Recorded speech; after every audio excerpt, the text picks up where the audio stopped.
মকর রাশি এপ্রিল 2025 চতুর্থ সপ্তাহের রাশিফল। এই সপ্তাহে মকর রাশি আপনারা যারাই রয়েছেন অতিরিক্ত কোনো কিছু ক্ষেত্রে পাওয়ার আশা মনের মধ্যে রাখবেন না। রাখবেন কখন? যখন সেই ক্ষেত্রে আপনি নিয়োজিত রয়েছেন তাহলেই রাখবেন, এবং নিজের ভুল ভ্রান্তি অপরের উপরে চাপিয়ে দেবেন না, একটু বোঝার চেষ্টা রাখবেন। মকর রাশি যারাই রয়েছেন সপ্তাহের প্রথম দিকটা আপনারা গুরুত্বপূর্ণ কাজ সেখানে করতে পারবেন, মনের মধ্যে চিন্তাভাবনা থাকবে, তবে সেই ক্ষেত্রে আপনাকে নিয়োজিত থাকতে হবে, তাহলে কিন্তু করতে পারবেন। কিছু জানতে হবে, তাহলে করতে পারবেন। এছাড়াও দেখতে পাবো আমরা ঠিক পরের দিনে মঙ্গলবার। এই দিনে আপনারা যারা অতিরিক্ত কোনো রকম আপনারা কাজ করছেন, সেটা কোনো শারীরিক পরিশ্রম হতে পারে, মানসিক পরিশ্রম হতে পারে, এই রকম ক্ষেত্রে আপনি কিছুটা স্যাটিসফাই হতে পারেন, অর্থাৎ আপনার কর্মফল সেটি বাস্তবমুখী রূপ কিছু দেখার মতো সম্ভাবনা থাকছে। যারা বিবাহিত রয়েছেন এই দিনে আপনাদের সম্পর্ক খুব একটা খারাপ থাকবে না, তবে বিপরীত দিকে কিন্তু একটু আপনাকে অ্যাডজাস্ট করতে হবে। বিজনেস ক্ষেত্রের মধ্যে যারা রয়েছেন আপনারা চিন্তাভাবনা করুন, ভালো সময় অর্থাৎ সঠিক সময়ে সঠিক সিদ্ধান্ত নিতে হবে, এবং এই দিনে বিবাহিত সম্পর্ক থেকে কিছু পাওয়ার সম্ভাবনা সেটিও কিন্তু থাকছে। মানসিকভাবে মনের মধ্যে অনেকটা উদ্যম নিয়ে আপনারা চলবেন। পারিবারিক ক্ষেত্রে যারা কাজ করেন সেই ক্ষেত্রে আপনি যথেষ্ট সময় দেবেন, সেই ক্ষেত্রে আরও কীভাবে উন্নতি করা যায় এরকম মানসিকতা আপনাদের থাকবে, এবং যেখানে নিশ্চিত প্রাপ্তি এইরকম ক্ষেত্রে কিছু প্রাপ্তিযোগ আপনাদের থাকছে এই 22 তারিখ মঙ্গলবার। এর পরবর্তী তারিখে আমরা দেখব 23 তারিখ বুধবার। এই দিনে আপনার কথার উপরে নিয়ন্ত্রণ অবশ্যই রাখতে হবে। অহেতুক যেটা নয় সেই রকম কথা বলবেন না, অহেতুক কারোর কথার মধ্যে আপনি ইন্টারফেয়ার করবেন না, জড়াবেন না। পারিবারিক ক্ষেত্রে সিদ্ধান্ত আপনারা নিতে পারবেন, সেটা অবশ্যই যুক্তিপূর্ণভাবে। যে কোনো সমস্যার বিষয়ে আমি উল্লেখ করছি, পারিবারিক ভূমি সংস্কার করবেন বা পারিবারিক কোনো রকম আপনাদের সমস্যা চলছে পৈতৃক সম্পত্তি নিয়ে, এরকম ক্ষেত্রে সেখানে কিছুটা হলেও আপনারা এই 23 তারিখ বুধবার সমাধানের দিকে ইঙ্গিত করছে। আপনি আপনার বিষয়টা ঠিকই বুঝে নেবেন। পারিবারিক যারা কর্ম করছেন সেই কর্মকাণ্ডের আরও প্রসারিত করতে হবে। সময় আসছে, আগত দিন আপনাদের ক্ষেত্রে একটি সুখময় দিন আসছে, এই সপ্তাহে আপনারা উপলব্ধি করতে পারবেন। এবং অবশ্যই আপনার যদি বিবাহিত হয়ে থাকেন, আপনার পার্টনার, বিশেষ করে এই ভিডিও দেখছেন আপনি একজন পুরুষ, আপনার স্ত্রী যদি কোনো রকম কর্মক্ষেত্রের মধ্যে যুক্ত থাকেন, সেখানে অবশ্যই ভালো অর্থ ইনকাম আসছে বা করতে চলেছে, আপনি নিজে দেখে অভিভূত হবেন। এটা হলো 23 তারিখ। এবং অবশ্যই আপনারা যুক্তিপূর্ণ কথা বলার চেষ্টা রাখবেন, অহেতুক কারোর কথার মধ্যে প্রবেশ করবেন না বা অহেতুক কথা বলবেন না। যুক্তিপূর্ণ কথা বললে আপনার একটি কথার কিন্তু গুরুত্ব যথেষ্ট থাকবে।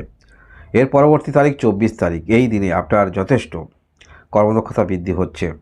আপনারা যারা কথার মাধ্যমে কিছু করেন সেই সমস্ত ক্ষেত্রে অন্য ব্যক্তিকে প্রভাবিত করতে পারবেন, অর্থাৎ আপনার দিকে আকর্ষণ করতে পারবেন। তাই রাজনীতির ক্ষেত্রে যারা রয়েছেন এই সপ্তাহে বিশেষ করে 24 তারিখ আপনি কিন্তু আরও প্রভাব বিস্তার করতে পারবেন, এবং আপনারা যে কোনো রকম কাজের সঙ্গে যুক্ত রয়েছেন সেই কাজে আরও পারদর্শী আপনি কিন্তু ছাপ ফেলতে পারবেন, অর্থাৎ কেন আপনাকে লোক পছন্দ করে সেটা কিন্তু আপনি বুঝিয়ে দিতে পারবেন। এবং বহুমুখী কোনো রকম ইনকামের সঙ্গে যুক্ত রয়েছেন, সেটাও ভালো বা চেষ্টা রাখতে পারেন। বহুমুখী কোনো রকম সুযোগ সুবিধা আসার সম্ভাবনা থাকছে। যোগাযোগ বৃদ্ধি আপনাদের হচ্ছে। কারোর সঙ্গে বন্ধুত্বপূর্ণ সম্পর্ক আপনাদের তৈরি হতে পারে, সেটা হতে পারে কোনো পুরুষ অথবা মহিলা। সেটি হলো 24 তারিখ বৃহস্পতিবার। এর পরবর্তী তারিখ আমরা দেখব, সেটি হলো 25 তারিখ শুক্রবার। এই দিনে আপনারা পূর্বের কিছু কাজকর্ম যেখানে আপনি সফলতা পাননি, সেই রকম কাজকর্ম দ্বিতীয়বার মনের মধ্যে আবার কিন্তু আপনার উদ্ভব হবে। বিশেষ করে যারা কোনো রকম পূর্বের সমস্যায় ছিলেন শনির সাড়ে সাতির মধ্যে, সেই সমস্যা যতটা ব্যথিত করেছিল সেই রকম চিন্তাভাবনা মনের মধ্যে উদ্ভব হতে পারে। তাই সময় পরিস্থিতি এখন যে অনুসারে আছে সেই অনুসারে নিজেকে চালনা করার চেষ্টা রাখুন, এবং আপনার মধ্যে সবাইকে আপন করে নেবার প্রবণতা থাকবে। একটি আপনার মধ্যে ভালোবাসা দেখতে পাওয়া যাবে, সবাইকে কাছে টেনে নেবেন, আপন করে নেবেন। এই বিষয়টা যথেষ্ট আপনার মধ্যে আন্তরিকতা আমরা দেখতে পাবো। ভালোবাসার সম্পর্কের মধ্যে যারা রয়েছেন সম্পর্ক ভালো, এবং ছোটোখাটো ভ্রমণের ইঙ্গিত দেখতে পাওয়া যাচ্ছে বা যাবার পরিকল্পনা সেগুলো দেখতে পাওয়া যাচ্ছে। যারা মধ্যশিক্ষা ক্ষেত্রে রয়েছেন বা উচ্চশিক্ষা ক্ষেত্রে রয়েছেন, বিদেশ যাবেন ভাবছেন, অবশ্যই এইরকম ক্ষেত্রে যোগাযোগ আসতে পারে, বা এইরকম ক্ষেত্রে আপনি যে বিষয়টা চিন্তাভাবনা করছেন সেই বিষয়ে ভালো কিছু আপনাদের জীবনে ঘটতে চলেছে। এর পরবর্তী তারিখ 26 তারিখ আমরা দেখব শনিবার। এই দিনে আপনি যে কাজকর্মগুলি করছেন আত্মবিশ্বাস নিয়ে করছেন, সেই আত্মবিশ্বাস থাকার ফলে তার পুরো এনার্জি ফিডব্যাক কিন্তু আপনি পাচ্ছেন। এবং আপনারা যারা বিশেষ করে কোনো রকম আর্থিক বিষয় নিয়ে কাজ করেন, কাউকে অর্থ দেন, মানি লেন্ডার এরকম ক্ষেত্রের সঙ্গে যুক্ত রয়েছেন, বা কোনো রকম লেখালেখি করেন, হস্তশিল্প কিছুটা যুক্ত রয়েছেন, সেক্ষেত্রে খুব যত্ন সহকারে সমস্ত কাজ করতে দেখা যাবে। যারা হিসাব নিকাশ করেন, এই সময় বিশেষ করে এই 26 তারিখ একটু ব্যস্ত থাকবেন। নিজের পার্সোনাল জীবনে কোনো রকম আপনার ব্যবসা আছে বা কোনো রকম আপনি কাজের সঙ্গে যুক্ত রয়েছেন, সেই কাজে যথেষ্ট হিসাব নিকাশ সঠিকভাবে করতে দেখা যাবে। পরবর্তী বছরের পরিকল্পনা করতে দেখা যাবে। এর পরবর্তী তারিখ আমরা দেখব, সেটি হলো 27 তারিখ। এই দিনে আপনি যে ডিসিশানগুলি নেবেন সেগুলি একটু সাবধানতা অবলম্বন করবেন। সমস্ত কিছু ক্ষেত্রে অহেতুক সমস্যা বাড়িয়ে বা সেই ক্ষেত্রে অগ্রগতি রাখবেন না। যেখানে আপনি নিয়োজিত থাকবেন, ইনভলভ থাকবেন, আপনি সমস্ত কিছু দেখতে পাবেন, সেই সমস্ত ক্ষেত্রে আপনি নিয়োজিত হওয়ার চেষ্টা রাখবেন।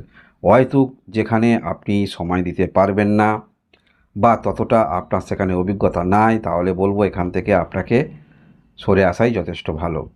এবং অবশ্যই আপনারা হয়তো কারোর প্রতি আপনি মনে মনে একটা অন্যরকম চিন্তাভাবনা নিয়ে ভাবছিলেন, সেটা আপনার বিপরীতে কোনো পুরুষ হতে পারে, আপনার বিপরীতে কোনো মহিলা হতে পারে। অর্থাৎ সেই ব্যক্তির সম্বন্ধে বা সেখানে তার সম্বন্ধে যে ভাবনাগুলি আপনার মনের মধ্যে ছিল, ততটা যখন তার সঙ্গে সরাসরি আপনার কথা হবে বা পরিচয় হবে, সেখানে আপনি যে ভেবেছিলেন সেটা কিন্তু আস্তে আস্তে আপনার মন থেকে মুছে যাবে। তবে মনে রাখবেন, এই দিন, এই 27 তারিখে আপনি কোনো কিছু বিষয়ে হয়তো মনোনিবেশ করেছেন, সেই হিসাবে সেখানে যতটা আপনার প্রাপ্তি হওয়ার কথা ছিল ততটা না হওয়ার কারণে কিছুটা মনের মধ্যে নেগেটিভ ভাবনা নিয়ে চলবেন। তবে সবথেকে বড় বিষয় হলো, পঞ্চম ঘরে বৃহস্পতির একটি দৃষ্টি থাকছে আপনার রাশিতে। হ্যাঁ, পরক্ষণে যেমন আপনার নেগেটিভ চিন্তাভাবনা আসবে, পরক্ষণে আবার আপনি কিন্তু 180 ডিগ্রি অ্যাঙ্গেলে পজিটিভ ভাবটা নিয়ে চলবেন। এটাই যথেষ্ট ভালো। এই সপ্তাহে যে গ্রহের অবস্থান আছে আপনাদের রাশি অনুসারে, তৃতীয় ঘরে আমরা দেখতে পাবো রাহু গ্রহ তো অবস্থান করেই আছে, সঙ্গে আছে শনি গ্রহ, শুক্র গ্রহ এবং বুধ গ্রহ। চতুর্থ ঘরে আমরা রবি গ্রহকে পেয়ে যাব। আপনার পঞ্চম ঘরে বৃহস্পতি গ্রহ অবস্থান করেই আছে দীর্ঘদিন ধরে, এই সপ্তাহতেও থাকছে। সপ্তম ঘরে মঙ্গল অবস্থান করে থাকছে, আর আপনার ভাগ্যস্থানে কেতু দীর্ঘদিন ধরে অবস্থান করে থাকছে। অতএব ওভারঅল এই সপ্তাহে আমরা বলতে পারবো, সপ্তাহের প্রথম দিকটা যে গ্রহের অবস্থান থাকছে, মানসিক কিছুটা এনার্জি আপনার মধ্যে থাকবে। এবং এর পরবর্তী ক্ষেত্রে আপনারা অবশ্যই বাণীর মাধ্যমে কিছু করেন, সেখানে অবশ্যই কিছু করতে পারবেন। এর পরবর্তী ক্ষেত্রে যথেষ্ট আপনার মধ্যে ধৈর্য বাড়ছে, যে কোনো কাজের ক্ষেত্রে যথেষ্ট ধৈর্য নিয়ে চলবেন। এবং সপ্তাহের শেষের দিকটা কিছুটা হলেও কারোর সম্বন্ধে কোনো নেগেটিভ ভাবনা চিন্তা নিয়ে আপনি চলছিলেন, সেই ব্যক্তি সরাসরি যখন আপনার সঙ্গে আপনার সান্নিধ্যে আসবে, আপনার মন থেকে সেই নেগেটিভ ভাবনা সেই ব্যক্তির সম্বন্ধে দূরে চলে যাবে।